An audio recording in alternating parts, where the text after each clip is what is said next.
Welcome to Digital Identities with Aaron Grass. What is a digital footprint? According to Wikipedia, a digital footprint is the data that's left behind by users on digital services.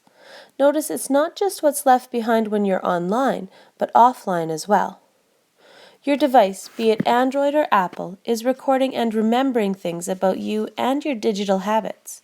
Your PC or laptop is able to record the actions taken on it and report to you or on you. Now that sounds like a bad Halloween scary movie for technophobes. Our devices record things in order to make programs load faster, and without our laptops knowing their history, much data would be lost each time they crashed. It's not all bad. The thing to remember is that our digital footprint helps make up our digital identities. When our internet footprints are thrown into the mix, it becomes crucial that we really think about what we're publishing on and offline.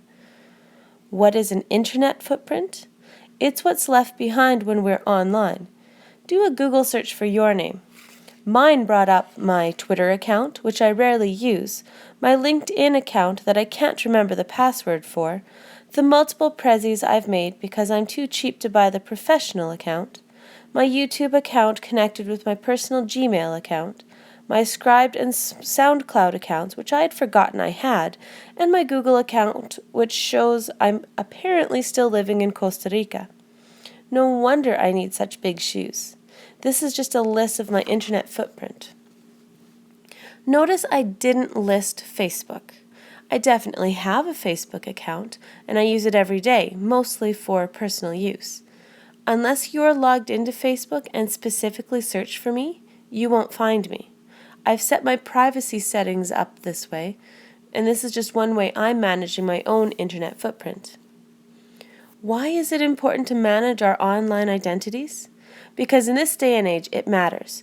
More and more potential employers are digitally reference checking their future employees, and nothing is truly ever hidden on the web. Pictures from that awful Halloween party 10 years ago can resurface. The angry tweets about that former employer can be found. The questionable video you put up on YouTube in high school and forgot about likely doesn't display your current skills all that well, but it's still there. If you aren't managing your online identity, someone else is. The answer isn't avoiding the internet at all costs. As Larry Kuhn puts it in his article, Managing Your Digital Footprint, joining up, being actively online, that is, can be rewarding both professionally and personally if you come to it thoughtfully and consciously. If we are aware of the possible long-term consequences of what we do online, we can and hopefully will make better choices about what we post. The answer seems to be actively putting ourselves online, making sure our best foot forward is at the top of the Google search. Jennifer Pagliaro from the Toronto Star speaks to Lucia Mancuso on how we can try to minimize negative effects from our online presence.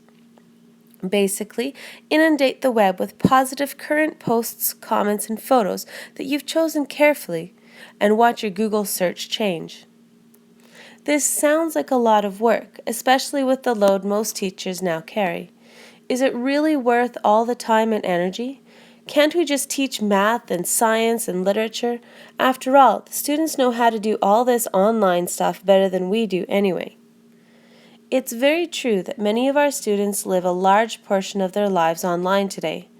However, if you ask them what they're doing online, which I did with a group of grade 10 boys who try to monopolize our library's computers on their lunch hour, they are gaming, checking Facebook, and chatting. They aren't concerned or even aware of the power of their online digital presence. They may come across as internet savvy, but they aren't necessarily using their powers for good. We as teachers are the prime leaders in this digital frontier. We can and should openly model what a conscientious, purposeful online presence can look like. We can teach students that yes, you can talk to strangers, as Will Richardson says in his article, Publishers, Participants All, from February 2011. His statement that we need to help students understand more than just the safety and ethics of participating online.